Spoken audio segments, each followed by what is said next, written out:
So I was on YouTube watching this video about this girl who said she had story time of how her best friend of 5 years actually hated her the entire time. And it was a guy actually reacting to her video. But it just made me, like, halfway through it made me go into this video. So I actually kind of had the same thing happen to me, which was really crazy.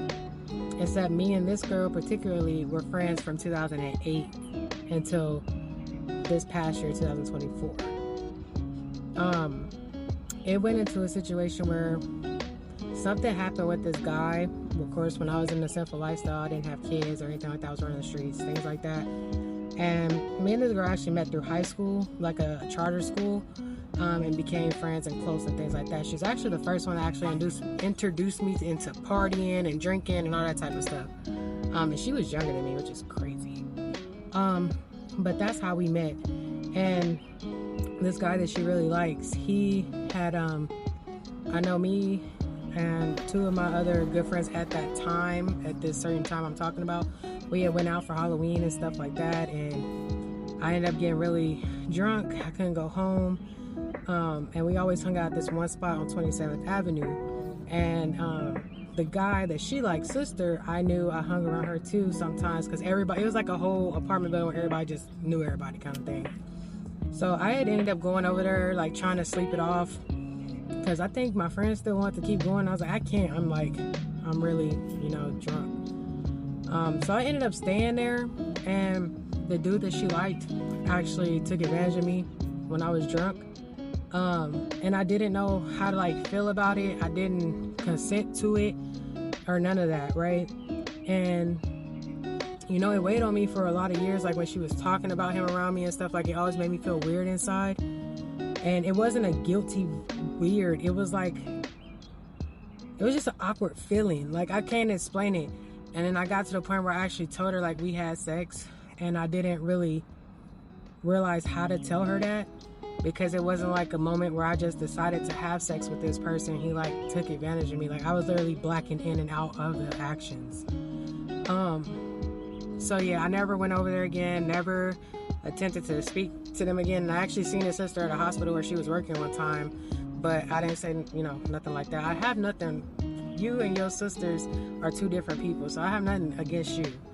But it's just something I kept, like, quiet about. Like, I've been taken advantage of quite a few times in my life, even up to this moment where this boy gave me a disease. And it's just crazy, like, how in our communities it's okay for you to take advantage of people, or feel like it's okay to just pressure people when they've already told you an answer, and people make it feel like that is cool or okay, and it's not. But back to the story, back to the subject.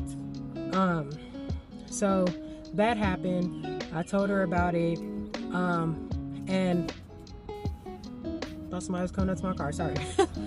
That happened, and I guess from then on, and that was 2009 or 10. Like, that was a year or so after our friendship. That was either 9 or 10 when that happened. It had to be 9. But all the way up until 2024, it never came out that she had an issue about it until she wanted something from me that I was not willing to do. That's when the truth came out. That's when everything came out that she had harbored in her heart towards me the entire time. She was playing with me, telling me she loved me, oh, go bestie, all these different things, right? She was harboring those feelings the entire time. And I actually think she set me up with the dude that burned me. That's just my own feelings from stuff I gathered. Or if she didn't, she know who did. And another guy specifically, like, brought him to the bar just to try to make sure he talked to me. So yeah, it's been a few different things, but that was definitely my story too. It took for me to tell her no on something for her to actually speak her truth. And we're no longer friends since that truth has been spoken. And I told her that, like, when we were going back and forth between texts and stuff, I was like, I'm glad you're finally speaking your truth. And you know how I know I never did anything to this girl? This is how I know. Anybody who's been reborn, you know for facts, Jesus is going to make your heart new. Anything in your heart that you had guilt from, he it comes to your mind, it comes to your brain to contact that person and apologize. Anyone that's been reborn, you know this straight up. Even things you didn't know about that you did, it comes up, he puts it on your heart, and you tell that person, you release it. Her specifically, and my other friend who is like my kid's cousin now, them two, I had none of that. None of that. I had nothing come up from them. Like, I had people from jobs that I stayed with when I was homeless come into my heart, and I don't even know how I found her on Instagram. The Lord let me find her. When he told me to write her and tell her thank you and sorry for everything that I did that I didn't know I did, I found that girl. And I can't even find her today, like even after this. So I know for facts in my heart, there was nothing that I did that was malice. There was nothing I did. Everything I did was pure actions. And I even had to apologize to one of my friends. I would say we're friends, but it was more like associate friends. Like you hit each other every now and again, like, hey, you want to hang out? Hey, you want to hang out kind of thing, but not like an everyday talk, not like in your life type of business type of friend. Even she came up because I tried to go to this party that wasn't really a party, barbecue kind of thing happening, but her husband was there, his cousin was there, and me and my friend was there, and I was dancing to the music like in front of them. So that right there came to me when it came to her, and I didn't even have a bond with her like I did with my best friend.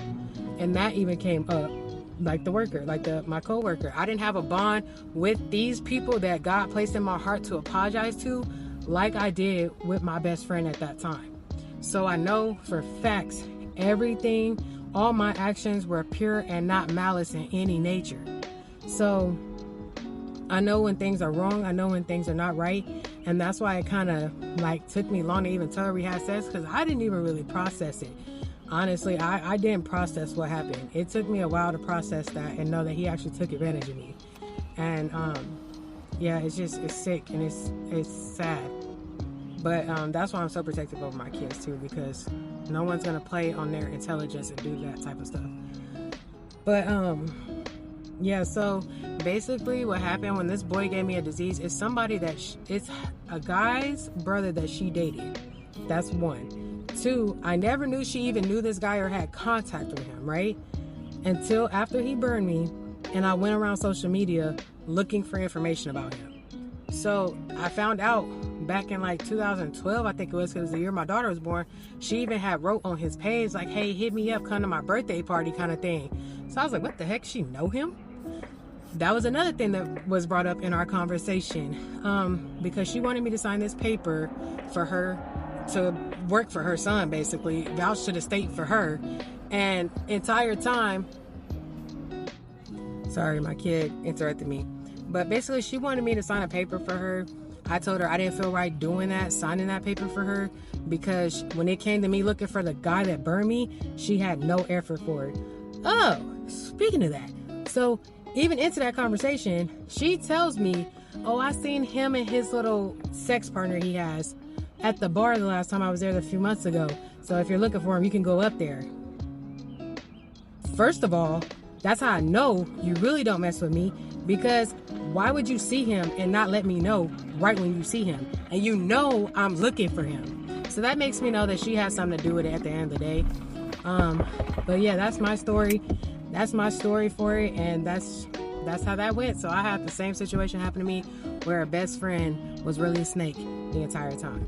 So be careful out here.